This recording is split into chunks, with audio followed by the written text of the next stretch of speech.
This next video is for anybody that's an entrepreneur or is in a leadership role. I know when I entered in an official leadership role back in 2015, I didn't have all of the tools or strategies I needed to grow a team or to build myself or the people around me. So I went in, did some searching. And if you just type in Google how to build an internal leader, you're gonna find thousands of different ways to do it. They're all not gonna work. Trust me, I tried probably 999 of them. So in this video today, I just wanna give you guys 3 tips, 3 strategies on how to build internal leaders, how to build those leaders that are actually around you in your organization. Hit that subscribe button. We're gonna get right into this video.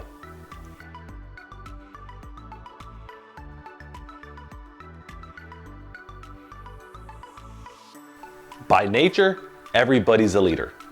That doesn't mean everybody wants to be a leader, but inherently the way we're designed as humans, we all have the chance to have a follower or to be able to build others up. But when you're running your own business or you're in a leadership role where you hire, train, hopefully not fire people, you have to think about how you're actually building them up. And some of the ways that I've discovered that have been successful and effective for my business and in times when I was in leadership role, first thing I start off with are leadership assessments. I know it's not common to hear, but if you've ever heard of a 360 assessment or just the terms leadership assessment, they're very important because they help you as the entrepreneur or the individual that's in a leadership role, they help you identify leadership traits in others. Once again, I know I say consistently, everybody's a leader, but not everybody wants to be in a leadership role. When you do a leadership assessment, this actually allows you to determine what traits they have, what traits they need to improve on, and of course, if they're gonna be a good fit for what you're trying to achieve. So how does a leadership assessment look? How does a leader assessment look? First off, you're gonna find an organization, maybe even find something off the internet, and you're gonna ask for help. I know it sounds pretty simple, right? It actually is. You're gonna say, hey, I wanna work on courage, integrity, leading others, but I don't know who in my organization can do it. We're gonna think we know because of the way we feel, but let science work to your advantage. So you reach out to these people, whoever it might be. If it's us, great. If not, just needs to be somebody. You reach out and say, I want some leadership assessments. Once they come in, they're gonna take however many leaders you have and provide them with a questionnaire. That questionnaire is sent out to whoever that leader or potential leader believes knows his or her leadership style. Usually they're gonna look at 10, 12, 16 competencies to kind of completely judge that leader. But out of those 16, you as the entrepreneur, you as the leader, building up internal leaders, it's your responsibility to figure out which of those competencies are the most important. You can't work on everything. Let's be realistic. Over time, you may be able to hit different parts of those 16 competencies, but you have to decide what you need right away, what you need in the next 6 months, what you need the next year. And then once you do that, you take those 16 answers that come back for these individuals, because once again, they sent it out to other people to say, hey, this is how we think you are. And then you start growing that person based on that. So you're gonna get a company or organization, they're gonna come in. They're gonna say, or you're gonna say, hey, I want this person assessed. I want their leadership style looked at. The company's gonna give you a set of questions. You're gonna pass it on to your employee, potential leader. That employee is gonna go ahead and send it out to 15 to 20 people they believe know their style. Once that data comes back, the company's gonna compile it. They're gonna look at, okay, Joe Smith said this, Jane Doe said that. They're gonna put it, let's say more than likely in an Excel sheet or some other fancy file they have out there right now, and they're gonna build that profile. Once they build the profile, in theory, they should present it to that potential leader and kind of see and assess what people are saying. And then you take the results and you see what you want to work on. Once again, if you're saying you want to work on courage, integrity, leading others, that might be something that you look at particularly in each individual, to see where they score and where they rank. And then once you do that, the next thing you're gonna do is get some coaching. What does a coach provide? A coach provides accountability. A coach provides another insight. That coach can't be you. You're supposed to mentor your people.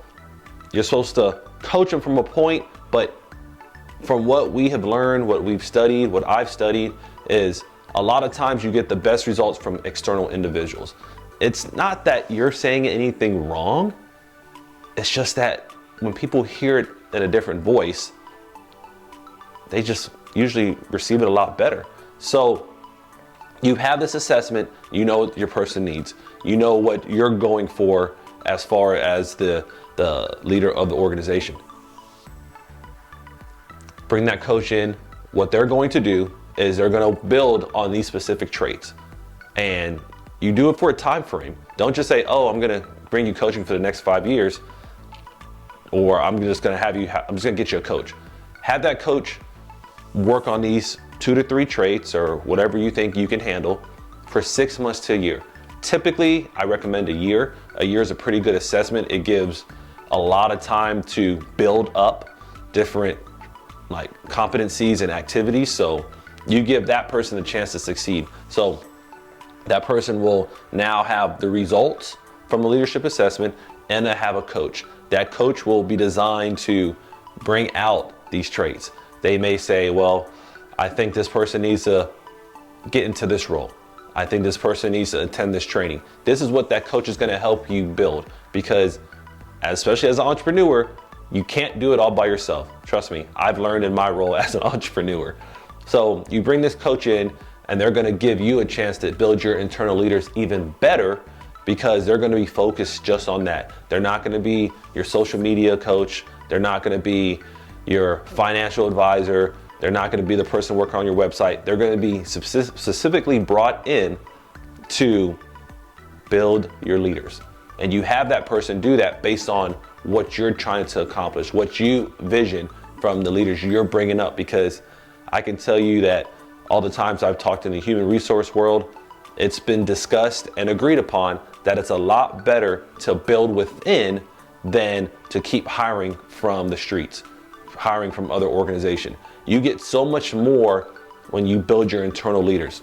There's even a statistic, and I can't say how old it is right now, but that it costs 3 times more to hire someone versus just train them. So if you're looking at a financial standpoint, let's say you spend $5,000 between recruiting, sending a person to initial training, and just putting them through all the background information that comes with that hiring.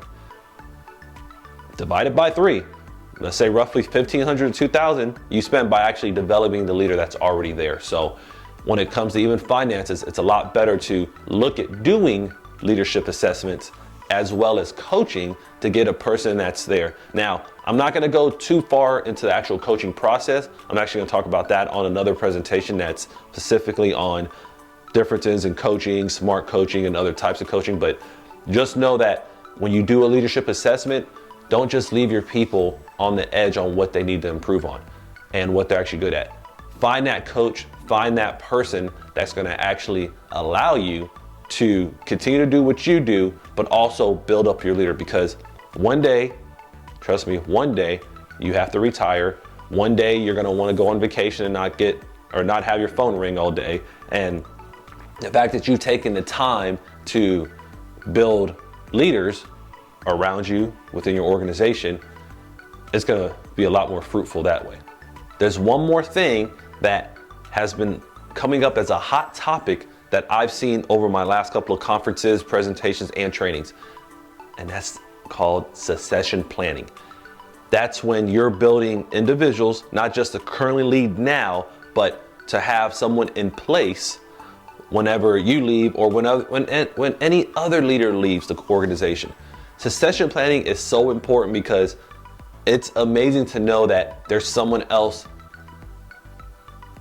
capable to do the job once you leave. There's a lot of times where we assume that this person's ready, but they're not ready to take over. And then you find yourself with gaps and holes in your leadership and management that are just a waste of time. So the bonus material of this video is the word, or I guess 2 words at that, succession planning. So when you're looking at growing your company, when you're looking at building internal leaders, you're not just looking at the present. You're just not looking at who can be a good leader right now.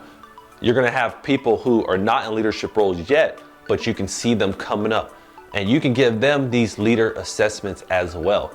It doesn't have to be just for current leaders or people that are actively in a role. It can actually be for the high potentials, the high chargers, the high impact individuals. Because once again, part of succession planning is once again putting people in different positions and situations to help them grow, so eventually they can lead your company whenever you're gone, or whenever the other leaders in your organization go anywhere.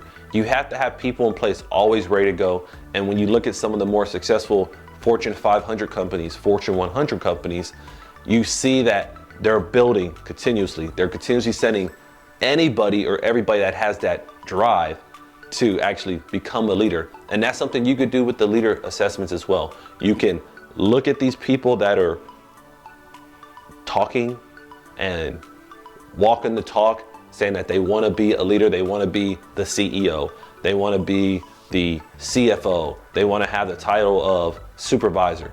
And this is their chance to take an assessment and kind of start working on the skills they need. Because once again, while everybody is a leader by trade, everybody can be improved, all of us. My mentor, my coach, someone I've paid money to ensure that I learn from, John Maxwell. To this day, he always talks about having coaches and mentors in his life. He's written hundreds of books, presentations all throughout the world, and he still has mentors and coaches. So you can't tell me that it's not important, because if it's important to someone like that, that has achieved one of the highest levels of coaching, leadership, mentoring, then you're not going to be as successful as you should be. So when you're looking at succession planning specifically, make sure that you're also looking at how you can grow that person, how you can bring up the upcoming leaders. And honestly, leader assessments have been the easiest way that I've seen it done. Don't do it because they're your friend, or they have a nice smile, or they just show up to work every day. Help them grow now and put them in a position now in order for them to be ready when that spot comes open, because it will, especially if you're growing the kind of company or you're that kind of person I think you are just by watching this video. All right, guys, thank you for watching this video. This was not going to be a long one, but I wanted to give you 3 tips on just how to start building internal leaders. First and foremost, start with leader assessments. It's going to take time to get those. It's going to take time for you to even figure out who to give them to, but don't be discouraged if the first couple of people you give it to, or the people you thought were ready, either don't participate in it, don't take it serious, or they don't have the competencies you're looking for. Don't be discouraged. That's the point of leader assessments. We want you to have an actual idea of who's ready and who wants to do it. So first and foremost, start off with leader assessments. Once you have them, people will not get better if you just assume that they're going to grow. Go and get some coaching. Find a coach out there that focuses on leadership development.